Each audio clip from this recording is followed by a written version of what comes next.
Good morning, everybody. Welcome to TED Talks. So, in our lives, not many people can help us achieve dreams. The gentleman I'm bringing in today is one of the guys that's been helping me achieve mine. And I want you guys to see exactly who this award winning producer, Craig Hall, is. Who is this guy that I've got a podcast with and I talk about all the time? You guys are going to find out. And I think that you guys are going to enjoy it. And you can see exactly why we chose to work together.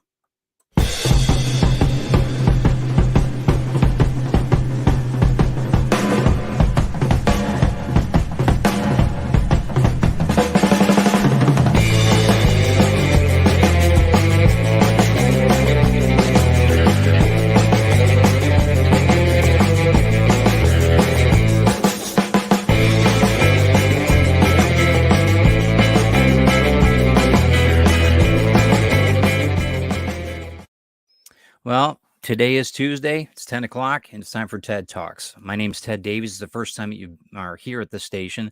It's basically, we talk about creativity.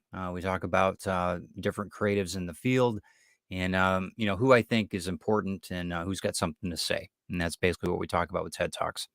There will be a big announcement here at the end of the show. It's not going to be a really long show because the guest that we have today is super, super busy. And he is allotted time for us to talk a little bit more about his career and his hopes for the future and some of the things that we're doing together. So we'll talk a little bit more about that in a minute. I do want to talk about Cashman's Comics. Let me bring them up real quick. Cashman's Comics has been Bay City for the last 26 years. They do an awesome job. If you're into new comic books, older comic books, get a hold of them. They are awesome. John and Petey. John is the owner. Petey is the guard dog. So check out everything they're doing if you need comics. And they are a great sponsor. We really, really care about John and Petey very, very much. Check out everything that Cashman Comics is doing at cashmanscomics.com. Okay. I want to say good morning to everybody real quick. And let's see what we got here before we bring Craig on. Oh, Pete, what's up, man? How you doing, sir? Donna, Carl, we got Jody in the house. Good deal. We've got Glenn. Good morning. And Brian K. Morris, thank you for coming into this this den of villainy. I appreciate you coming in, Brian. Thank you. Okay, real quick, I want to talk about Ted's Library. It's one of my favorite writers, one of my favorite creators. You guys know him, Mike Mignola. I just want to tell you a little bit about him, and his writing is just phenomenal. Hellboy is probably one of his most famous works, but check out everything that Mike Mignola does. He's very prolific, and he is an artist just par excellence. He's just a fantastic creator, writer, and artist. So check out everything that Mike Mignola does. He is not just Hellboy; he does a lot of different things. So from the book Baltimore to let's see, The Amazing Screw-On Head is one of my favorite comic books, and he's just awesome. So check out everything that Mike Mignola does. Okay, so no further ado, let me bring in the man of the hour, Craig Hall. How you doing, sir? Hey, good morning. Good. Good. Thanks for getting. I know it's California, so all you guys know it's about 7 o'clock there. Thank you for getting up so early and being live here on TED Talks. When did you land on this planet, man? When did they drop you off? Well, theoretically, or yeah, you're not from this planet. You're too creative. You're not from this planet. I feel like I've been here my whole life, though. Yeah, California. Yeah. What year were you born? 71. Yeah. 71. Tell everybody where you were born. I was born in Seymour, Indiana, Mm-hmm. the small town, and left Indiana at 20 years old. Moved to Hollywood. Yep. Big dreams. Big dreams. Yeah, exactly. Yep. I was one of those people that you do it. Yeah. You want it, just go do it. So yeah, that's what I did. And years later, now you're an award-winning producer, director, script writer, and now you're going to be starting a new venture, a little bit of funding on Kickstarter for this documentary. that we're going to be talking a little bit more about that. Just full disclosure, Craig signed on with me and Christine for the book Retrieve back in September, and we've been chipping away at that. This one of the many scripts that we've had back and forth. You and I also have a podcast, From the Trenches of Hollywood, which we've been very, very fortunate with. Some great people that we've had on. Good talks about how to get your writing straight, and then hopefully get your dreams made into maybe a movie, maybe streaming, maybe in whatever you want it to be. And that's we talk a little bit more about that on that show. But you can check that out on Spotify and just about anywhere you can reach, and YouTube as well, if you want to see our pretty faces. But in any case, okay, so let's get to the rubs here. Okay? So you're born in Indiana. You got out to Hollywood in your 20s. What'd you do when you got to Hollywood? What was the thing? Well, I came Where'd to you Hollywood. Well, I wanted to make movies, so I investigated film schools. I was going to go to Columbia Film School, and I'd met some guys who were actually going to school at Columbia. I was going to become their roommates, and they had told me, I worked on a movie and learned more in a month than I've learned in 2 years at this school.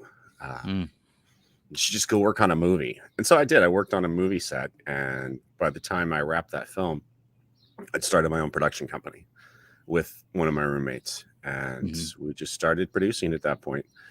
It was it's a tough go. It's a tough world. There's a lot to learn. We both were writers. We both had all these great ideas. We thought they were great ideas, grand ideas, I should say. And we found that no one wanted to give us $1 million to make them. They were like, "Who are you? You've never made anything. I've never heard of you." So it was, we decided then that we had to make our own production company, and produce ourselves. No one else was going to produce us. So that's where it all started. 1991 on the mean streets of Hollywood. I remember those years. God, I was 20. It's funny because I was living out in Arizona at that time, and not too far from you.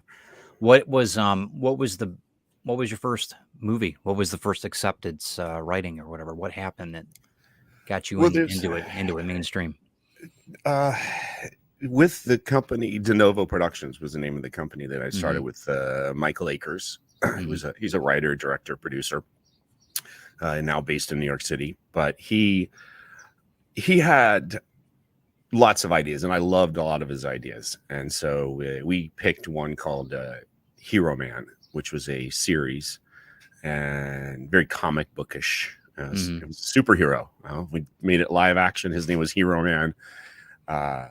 It was just absurd comedy piece, and we shot it, and pretty well received. And so we got really excited about that. We thought, okay, so we're doing something right. It was a very low production value. We didn't have the money really to pull it off. We were borrowing 3/4-inch video tape cameras from the local public access in West Hollywood, and that's cool.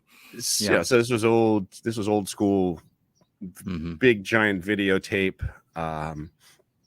But it was a learning experience. That was the first production that I act as a producer or any creative at all. I was also like a writer on it as well. Mike was directing. Michael. That was our first project, and didn't sell it, didn't make any money on it, but it was a really good calling card. People are like, "Oh wow, that's really it's we like the script. The production value is a little low, but we were just learning. It was new to us. We didn't even know what all the positions were behind the scenes. We were doing everything and didn't even know what to call ourselves when we were doing some of the jobs. It was all new to us. But that was the first production. But we moved on. Then we developed a script called The Coins. We sold that script. We were brought on to produce that script. It never was made after a year of development and casting and back and forth. But what really killed that was the Northridge earthquake in California that happened on the Martin Luther King holiday in, what was that, 93? Yeah, Um, that killed it. That killed so many projects, including sure, that one. sure. How did it's interesting now what you're working with the idea with the crowdfunding, but is money always an issue for production? Is it you're going out and trying to get financing beforehand? I mean, I know that you write the script and get that, but how is it gotten easier or harder, do you think? It's always a challenge. That's Mm, probably the most difficult element of filmmaking. yeah. Any production is the funding. Hmm. It takes a village to create a project, a movie, a television show, Hmm. whatever it is. It's very difficult to do on your own, Hmm. and it's not just time consuming; it's expensive. There are a lot of elements. You just think about in this art form, you're bringing together so many artists to collaborate to create this one piece. So Hmm. it's a very complex machine, Hmm. and it takes a lot of money to grease the wheels. And it it's the biggest challenge, definitely finding the financing. There is no set real system for Hmm. financing. The way projects are financed and put together, it varies so much across the board, and there are just so many people involved, and the players change all of the time. And it's not like you can just go to the studio and say, "Hey, I've got this," and they put up the money. They Yeah. don't do that. That's not what they put money up for. They put money up to distribute your film. They don't necessarily put up the money to make the film, but they Yeah. can help you get that money. There's a lot of different avenues, but they're very difficult to travel, all of them. Got it. How did why don't you tell people how you sustained yourself? I mean, writing's been such a paramount thing for you. I mean, you tell me stories of, being in a trailer writing between scenes and trying to between shots, and how I mean, tell people about that, about how important the written word is when it comes Well, down to it. the script is never really 100% locked. It's always evolving. It's got a life of its own. And Mhm.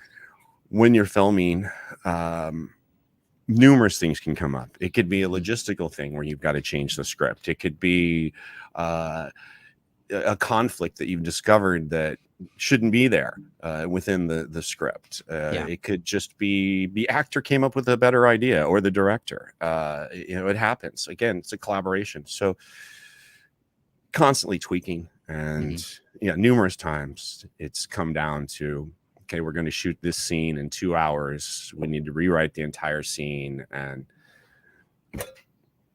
go lock yourself in a little trailer and Yeah, right. Right. just start working and get it done. Yeah. A lot of times in those situations, it's not you're not, there's no loss of creativity. It's Mhm. more the time you're battling. You're trying to get this Sure. cranked out so they can shoot it. Time is money. Money is Mhm. time in the industry. Mhm. Like I said, it's a huge team, and they're all getting paid. And so you don't want to pay people just to stand around and wait. So Sure, sure. Well, one thing about you too that people don't know about is, I mean, you do a lot of management when it comes to movies. I mean, there's been a couple of movies that you've been on that I know that you talked about renting houses and trying to going to Canada and dealing with snow, and you're from literally you're from LA now, but it's you're how do you manage all of that when it's all said and done on a bigger scale? Is it just more headaches with more money? I mean, or is it less headaches? It's the same amount of headaches. It's just how much you pay for them is what Mm, changes. You mhm, can make a movie for $250,000, mhm, and it's going to be difficult. You're not going to have a lot of days to shoot. The budget's going to be tight. But you're going to have obstacles. You're going to have difficulty with this or that, or who knows what. And it's the same thing on $100 million film. You got mhm, $100 million. Doesn't mean you have 100 million more problems, and not at all. mhm. It's just that you're going to have issues. That's just the way it is. It's nothing is set in stone ever. Right. It's you're rolling with the environment, with whatever comes up, whatever obstacles pop up, whatever challenges. I mean, it just happens. It's just life, right? You know, I mean, nothing is perfect. Same thing on a movie set. But the thing on the movie set is you realize that every single day that I'm here working, I'm spending this many thousands of dollars to run the set. So I've got to keep it running. Yeah, it's crazy. So, I mean, literally produce. The management that's producing, the producer is really the general manager of the film. I think one of the best things, and we're going to get into what you do as far as with your documentaries, but one of the coolest things that when we got out to LA and then we started talking with you, Christine and I both, you started talking about the people that you were kind enough to tour us around to different cemeteries, because I'm that guy. I want to go out and see some of the historic cemeteries and that, but like Mickey Rooney, the stories that you told me about Mickey Rooney, meeting him, and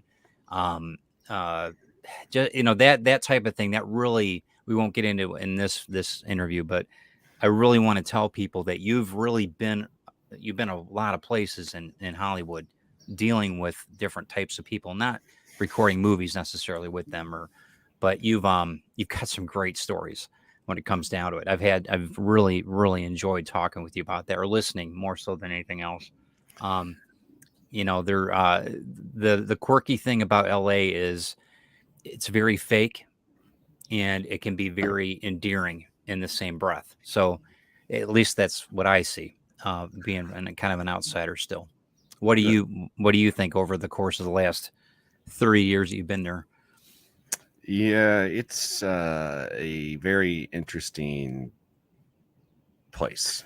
I was really excited. There's a lot of energy there. There's you get into the city and you just feel it. You feel the creative energy. You feel not just the pulse of the city, but you know that the business happens here. And so any creative who comes to Hollywood, for example, I mean, you feel it. You really do. And you learn that from anyone who comes to town. But it is a cutthroat, difficult business and world to be in. So many people want to be a part of it, and so many people come to Hollywood and want to be a part of it, and they don't know what they want to be a part of. They just want to be a part of it. They don't know how they're going to fit into it or where they're going to fit into it. It's just a massive industry with so many different career choices, and there's layers to it. That's one thing you told me when you really sat down since September. It's learning all the intricacies. There's so many levels of development. There's so many levels of distribution. I mean, on and on. It's really amazing when it's actually what's really cool about it is there's a lot of ways to make money. You don't have to get to the silver screen necessarily. There's a lot of ways to make. So that gives hope to a lot of people, and that's one of the reasons why we started the podcast that we did. Give hope. It's interesting, and it seems like in this day and age that everyone wants to be famous. Everyone. Everyone wants to be on camera. Everyone wants to be seen. Everyone wants followers. Everyone wants to be famous. And that is whether it's on Instagram or big screen, right? Famous fleeting. Let me tell you that right now. You could be famous today, but nobody will care tomorrow. And sometimes it's a month, but it happens. And I don't want to say it's sad, but it's a bit disheartening that so many people get into the business or attempt to get into the business just for that one reason. Yeah, is because they want to be famous. And it's the look at me generation. Look at me, look at me, look at me. There's always been that person in every generation, but now it's the entire generation, right? Yeah. It's like every single person. It's our technology now. I mean, I'll tell you right now, you're one thing I like about you a lot is that it's not always about you. It's about documenting things. Indiana Stories, I'm so proud of you for doing this, because you guys need to check out Indiana Stories on YouTube. Where else is it? But it's a documentary series that's based in Indiana, your home state, and it's the quirky things that people don't really understand how important Indiana was or is. Really interesting stories. But go ahead. I'll digress a little bit. You go ahead and do your spiel on it. It's amazing stuff. It was a pet project. I was Mhm. inspired by a series by a man named Huell Hauser in California, who created Mhm. a series in the late 1980s, ran through the 90s, early 2000s, until he passed away, I think around 2011. Great series, several of them. It's called California Gold. I think our golden neighborhoods, California's golden parks, blah, blah, blah, on Mhm. and on and on. And it was all just about discovering places around California. Love it. Very folksy, very simple. Just a guy and a camera and a microphone, just Mhm. walking around learning about places, and loved it. I always wanted to do something like that in Indiana. So I finally got an opportunity, had some time, and I went and spent a few weeks traveling around with a Mhm. cameraman and just visiting a lot of these places that you've known about, you've heard about. It's, oh yeah, that's here, but you don't know anything about it. Like, for example, perfect example is the International Circus Hall of Fame In and Peru. Museum In in Peru, Peru. Indiana. In Yeah. Peru, Indiana, exactly. And Yep. that was the circus capital of the world It for was a half. city. I mean, Yep. I only learned this because I watched it. It's incredible. It's Well, see, incredible. that's one of those things that growing up in Indiana, you were aware of, but it Mhm. wasn't something that I Mhm. never went to visit it. I didn't know anyone who'd ever gone to visit. It was Yeah. just something you were aware of. I But mean, there's such a history behind it, such an amazing yeah. story. So we went and we investigated things like that all over the state. And Right. you And can find it on YouTube. You can find it on Facebook. It's Indiana's Story. And a lot of fun. Hope to be shooting a second season this fall. But it's, yeah, very interesting stuff. And every state is like this. I'd love to do yeah. Michigan's story. Oh, I'd love yeah. to do Well, Ohio's story. I'd you're love to do invited to Kentucky's Michigan. story. Let's go. Let's do it. Um, well, and that's what we're going to segue into the Kickstarter. I think that here's an opportunity because now you've got people that one of the things. Let me tell you about Craig. One of the things about Craig is he does not tell people that he's a director or he's a producer because at parties he gets backed into a corner because somebody's got an idea, like some crazy guy from Michigan about a science fiction story. He basically, people beeline, I mean, go right for him um, to tell him everything about their story. So he's very quiet about what he does if he and his wife are at a function or something. With this, you're opening up on Kickstarter. You're opening up a huge branch of other people that can be part of this too now, and so you're not quiet about it on this. So is it different? It's the first time you're doing it on a crowdfunding platform, right? Yeah, So yeah. I think the difference between those scenarios that you just laid out, one yeah, is when I'm out and I'm just out with my wife or something, and hmm it's like I like to listen to people stories and I want to hear their pitches sometimes, but not all the time. yeah, And at that point, they're coming to me with an idea. hmm This is my idea, and I'm trying to collaborate with other people. hmm I'm not trying to ask someone to, hey, take my idea and go make it. yeah, It's right. more- Gotcha, but this gotcha. is the first time that I've attempted a Kickstarter, a crowdfunding of any sort. I've been a part of some projects in the past that Sure. had raised money for post or for hmm marketing or for film festivals, something like that along the way. Nothing major. I'd never been a part of one where they were trying to raise the entire budget for the film. It was always just a little element of it, which is what hmm I'm doing with this project. This is a new project. It's a documentary. It will most likely end up being a short form documentary hmm around an hour, just under an hour. hmm But I don't know that yet. I don't know how much footage I'm going to get. I don't know how much of a story that I'm going to be able to tell or new stories I'm going to discover. And the story it's called Scoop the Loop. And this is hmm a documentary history of American car cruising. Yep. Uh, And that's there it one of is. the reasons I wanted you on my show because, being from Detroit, everything deals with cruising, man, everything. So, I mean, car culture is so important to keep alive, even with the $5 gas prices. Go ahead.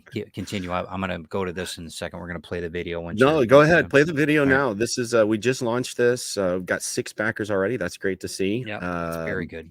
And we've got 25 days to raise. Trying to raise $7,000 to shoot a section of the documentary. But let's take a look.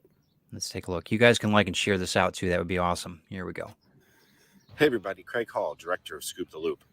Please stay tuned after the trailer for a really important message. Let's see you in 90 seconds.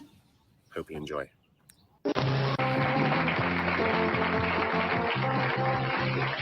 Be taking a look at what is really a weekend ritual of teenagers in downtown. And I don't know if you're familiar with this, but let's take a little preview look at it. It's cruising.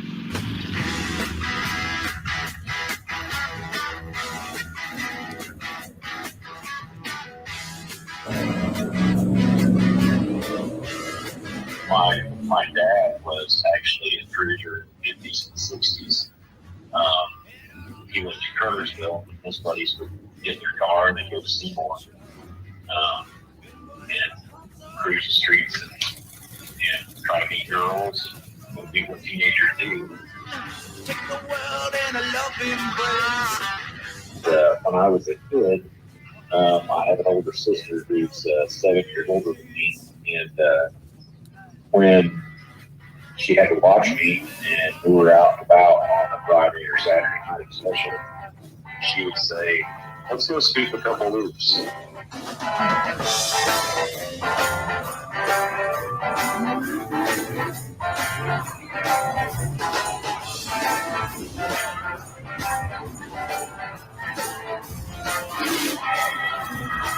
I am the passenger.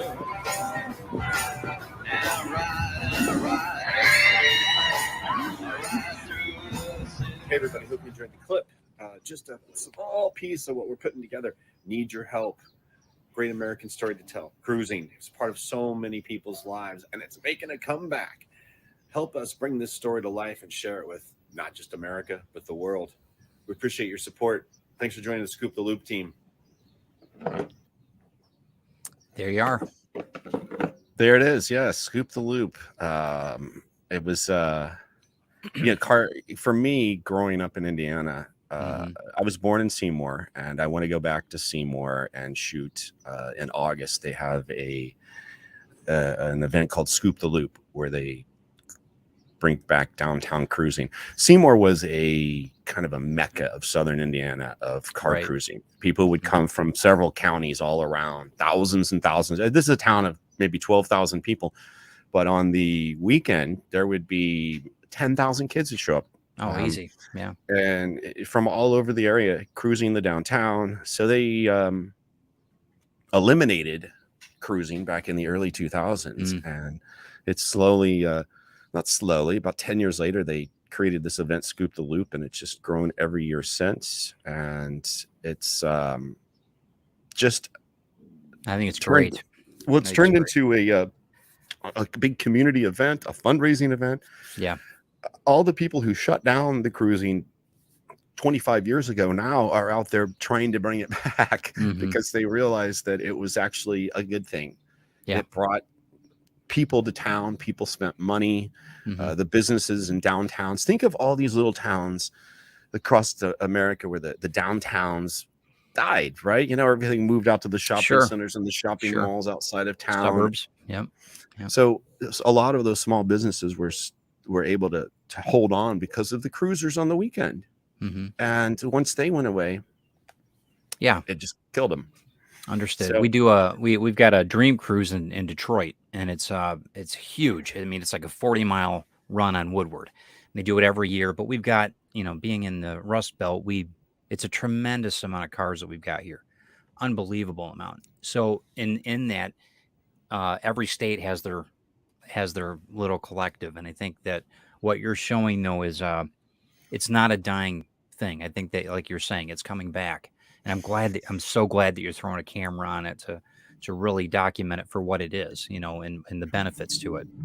If it's done right, not everybody has to drag race or anything else. If it's done right, it can be very just an awesome thing for the communities around it.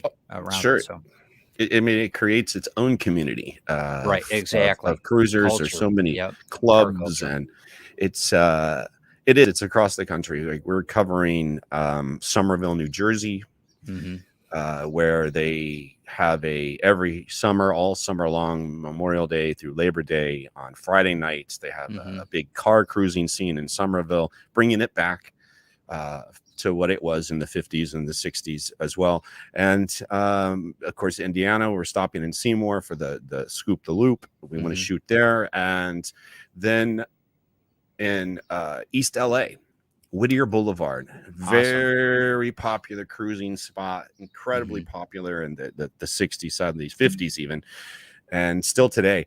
And many car clubs still do a lot of cruising along there. A lot of lowriders. Sure. And things like that. So SoCal, representing SoCal, right? So the scene is there, and it is really a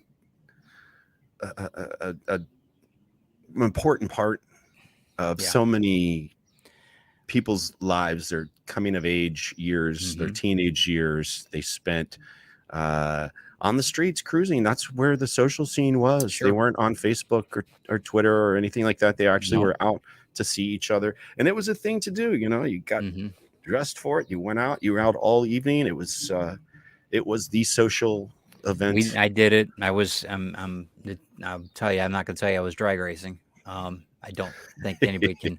That's the one nice thing. There wasn't any cameras. There wasn't any camera phones back then. So that's good. Let's go through the Kickstarter though. Let's see what we got just to show people the support in that. You can go through. You can read the story if you want to ad lib. You go ahead and do that, Craig. Whatever you think. Well, we've been talking about the story, really. This is this Kickstarter is we're trying to raise $7,000 to cover the production costs for a little over a week's shoot, and this would be for the Scoop the Loop event, and talk about the risk and the challenges of it all. I'm sure that there's so many. Let me go through there are and there aren't. It really depends on what are we talking about here, and what realm are we talking about risks and challenges. For us, for this part of the shoot, it's just being able to secure the interviews. There's no real challenge to the first challenge is the money. Yep. The second challenge. The way that you marketed it with the driver's permit for a pledge for $1. There's things of this sort that you're very creative when it comes to this, or even a pledge of $5 for a cruiser. These are, it's fun. You had a lot of fun with this, putting this together. It looks like. It was. I spent an afternoon working on this. I'd never created one of these before, and it's not easy on your own. It's not easy. I can tell you.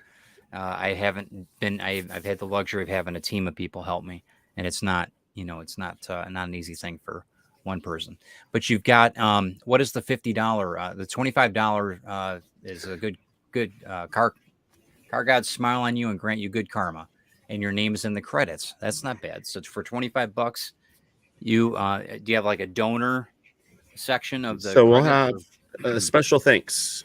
And the special thanks page in the credits at $25, you get your name in the credit. At $50, you get your photo of you and your ride, whatever it is, your car, your truck, your motorcycle, whatever it is that you're cruising in, also in the film. That's very cool. All right, that's cool. All right, you'd be famous that way. You're talking about people being famous. There you are, right there. $50.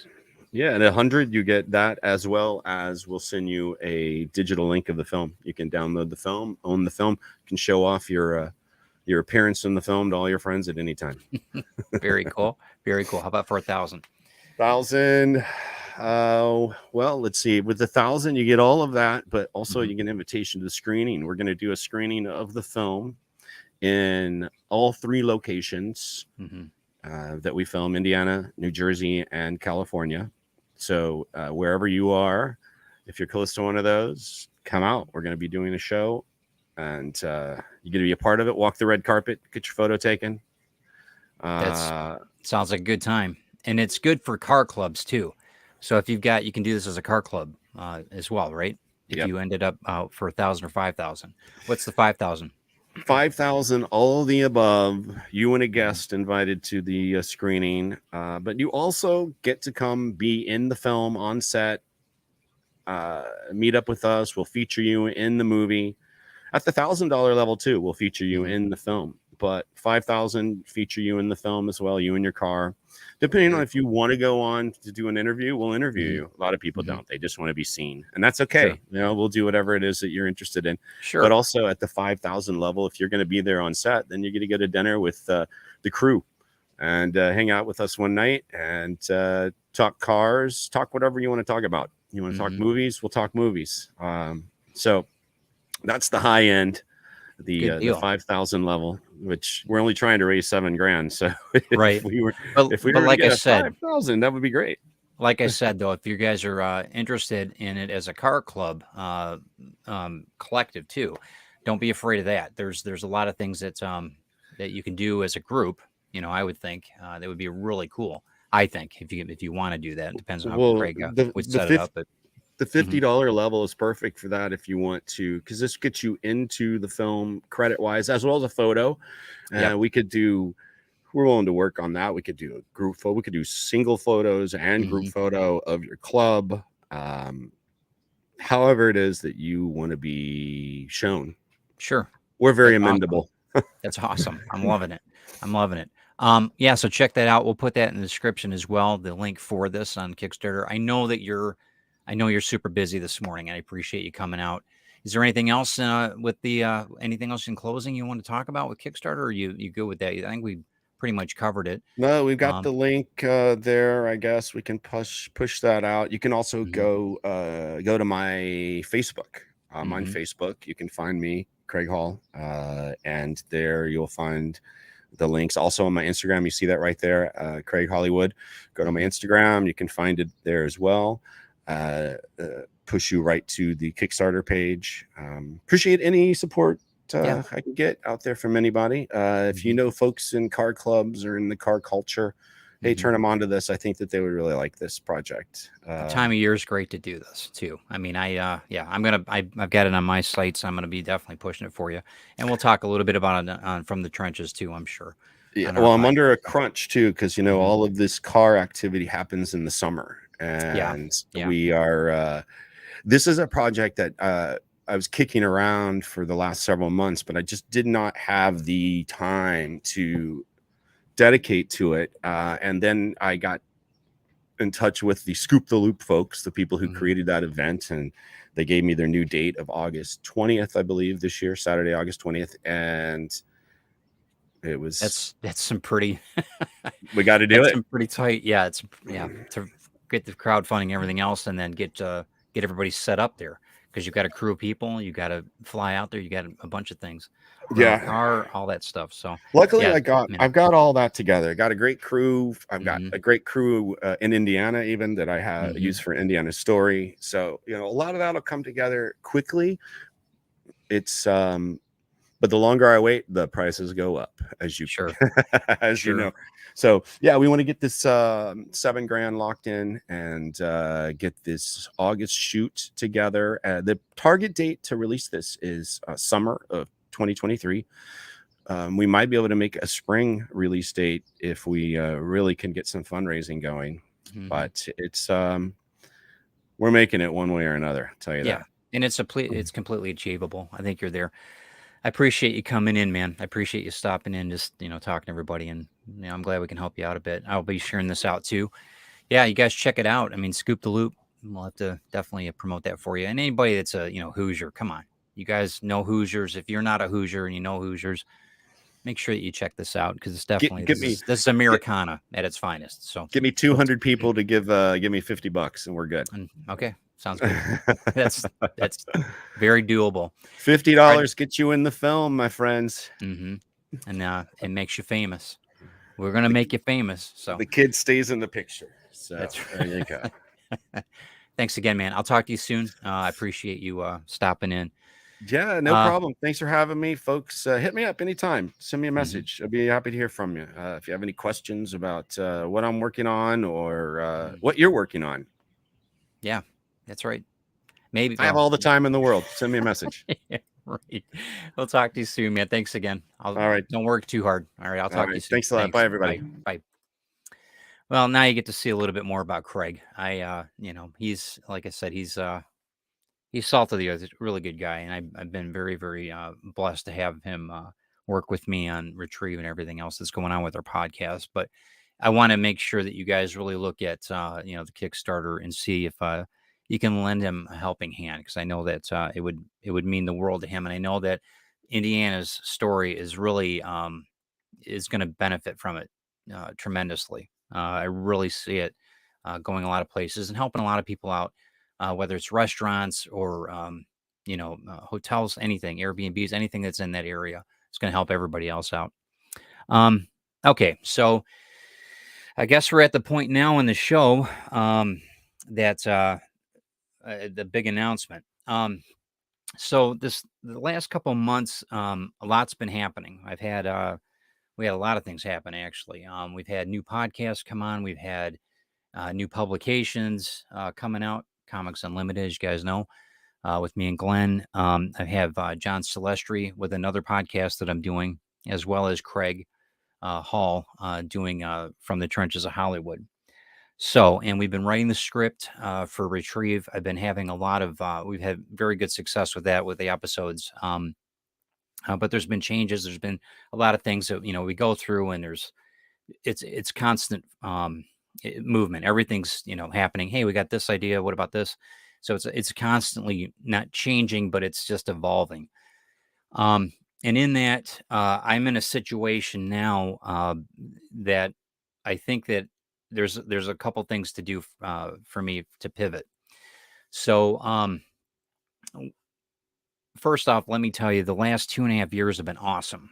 2 years, not with COVID and everything else, but just the growth of what we've been able to accomplish with TED Talks, and where we started from, and where, just TED Talks in general.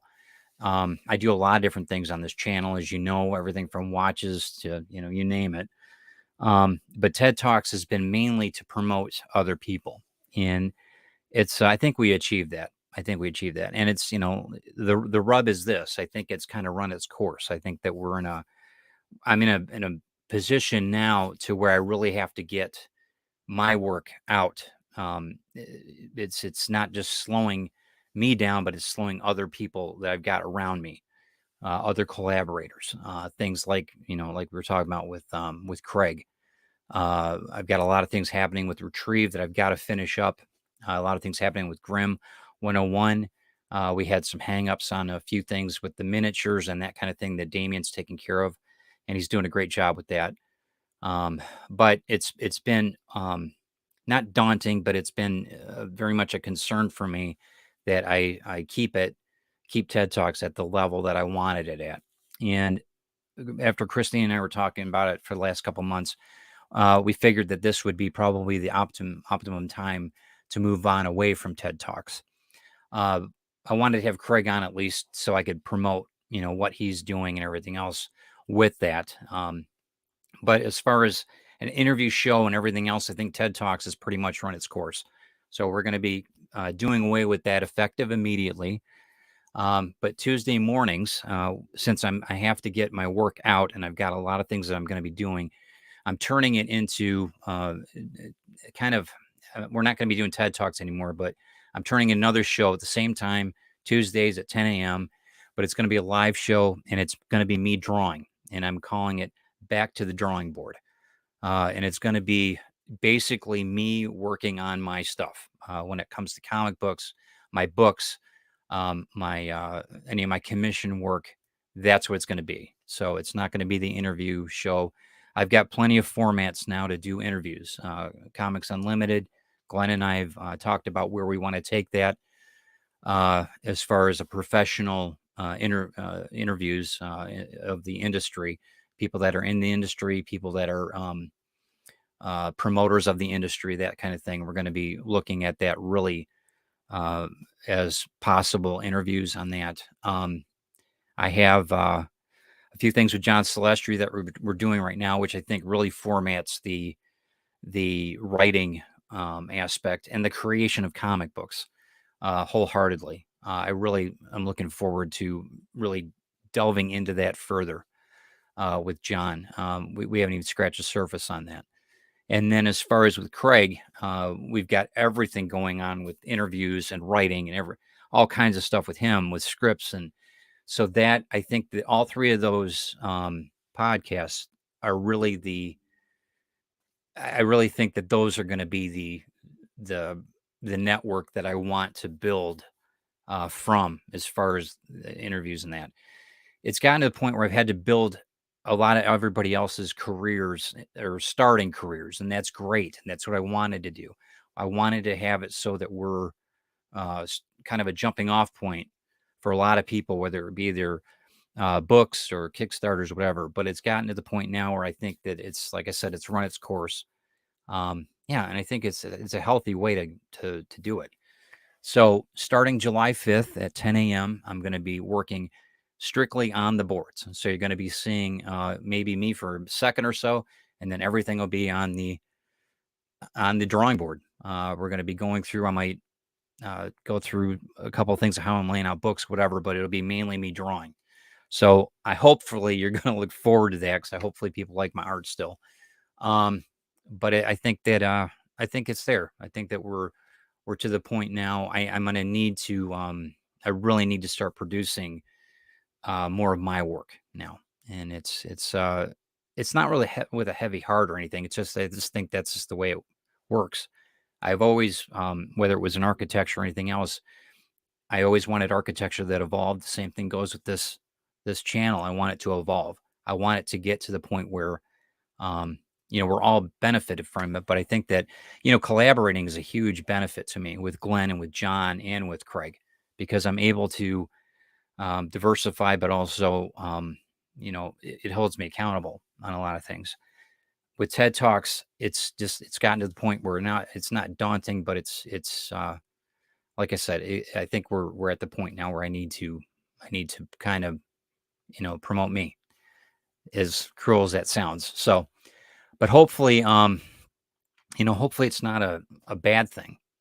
Even like we were talking about with Brian K. Morris this week. And it's just pivoting a little bit. Brian's got some things happening too, and he's trying to make it work. And Chris and I've been talking about this for a while. I just think that I want to make sure I did it. I didn't want to stop Tuesday mornings at 10 o'clock. I just think that we have to shift it a little bit to where I'm producing my own work now, getting it to the point where I can get my work done, because I just don't have, there's only so many hours in a day. And with everything else going on with the vintage comics that we're doing, and, Pete and I are doing, and we've got what Glenn and I are doing with publishing, and then with John Celestri, and then with everything going on with California with Craig, it's just, I need to have that time to at least have, I might as well put it on for an hour or two and have you guys work along with me if you want. So, and, I appreciate it. You guys have been great. You guys have backed me on all kinds of stuff, my Kickstarters and my commissions and my covers from books and all kinds of things. You guys have just been great. But like I said, that's part of life. We might as well leave on a high note, right? So, with no further statements on it, this is the finale of TED Talks. Doesn't mean it won't be back, but I think that for the near future, or just as far as I can see, I think that this will be pretty much it. So, but I appreciate you guys stopping in and, really taking it all in, seeing if there's maybe an interview that you might like, or a person that you might creative that you might have never seen before on the show. I really want you guys to go back through the catalog and maybe see what else we got. Kick some of those numbers up. Look at some of the views, or some of the options of viewing the different shows. A lot of people are on Facebook and that, and that's awesome. But YouTube's always, I've got a ton of stuff, ton of content on there, and there's going to be more coming. So, and I appreciate it. I appreciate everybody stopping in. I appreciate you guys listening to me babble for the last 2.5 years, if not longer. So, thanks again. Try to enjoy your day. No envy, no fear. And yeah, I appreciate you guys so much. We'll see you on July 5th. Actually, we'll see you before then, because I'll be on the shows this week with Glenn, Comics Unlimited. But for as far as Ted's concerned, TED Live and all that other stuff, we're going to be seeing you from back to the drawing board on July 5th, and we will talk to you then. More news to come, and we will see you. Thanks again.